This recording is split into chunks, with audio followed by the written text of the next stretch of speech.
نحمدہ ونصلی علی رسولہ الکریم اما بعد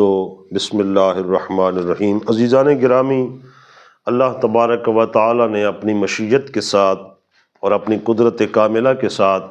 حضور سید الانبیاء صلی اللہ تعالی علیہ وسلم کو وراء الورا شان عطا فرمائی ہیں، اور حضور کو چونکہ وما ارسلناک الا رحمۃ للعالمین کا تاج پہنا کر تمام کائنات کے لیے خزانہ رحمت فرمایا اللہ تبارک و تعالی نے، تو ہر ایک شے کو حضور کی پہچان و معرفت بھی اس کے وجود اور ماحول کے مطابق عطا فرمائی ہے، جیسا کہ یہ حدیث پاک آپ سنیے اور اپنے کلیجے کو ٹھنڈا کیجئے۔ ان علی بن ابی طالب رضی اللہ تعالی عنہ قال کنت مع النبی صلی اللہ علیہ وسلم، حضرت مولا مرتضیٰ رضی اللہ تعالی عنہ فرماتے ہیں کہ میں حضور کے ساتھ تھا بمکہ تھا، مکہ شریف کے اندر، فخرجنا فی بعض نواحیہا، ہم اس کے کسی کونے کی طرف یا کسی گلی کی طرف باہر نکلے، مطلب یہ ہے کہ مکہ شریف سے باہر ہم نکلے، حضور کے ساتھ میں بھی تھا، فما استقبلہ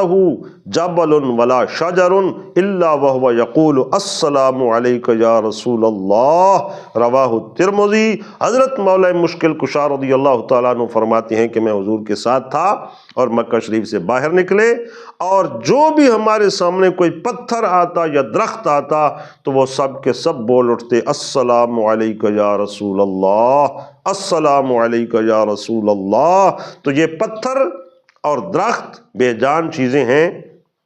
جن کو بظاہر قوت گویائی نہیں دی گئی، زبان نہیں ہے، لیکن یہ اس وحدہ لا شریک کی قدرت کا کرشمہ ہے کہ اس نے اپنے محبوب مکرم صلی اللہ تعالی علیہ وسلم کی معرفت و پہچان اشجار اور احجار یعنی پتھروں کو بھی عطا فرمائی ہے، اور جب وہ حضور صلی اللہ علیہ وسلم کی ذات والا صفات پر سلام بھجوانا چاہتا ہے تو ان بے زبان چیزوں سے بھی بھجوا دیتا ہے۔ یہ اللہ تعالیٰ کی قدرت کا کرشمہ ہے، تو ہماری خوش نصیبی ہے کہ اللہ نے ہمیں بھی ذوق عطا فرمایا کہ لیل و نہار میں، صبح اور شام کے کچھ اوقات میں ہم بھی اپنے محبوب مکرم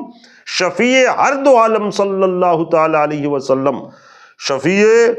معشر صلی اللہ تعالی علیہ وسلم کی بارگاہ میں نذران عقیدت صلاۃ و سلام پیش کرنے کی سعادت حاصل کرتے رہتے ہیں۔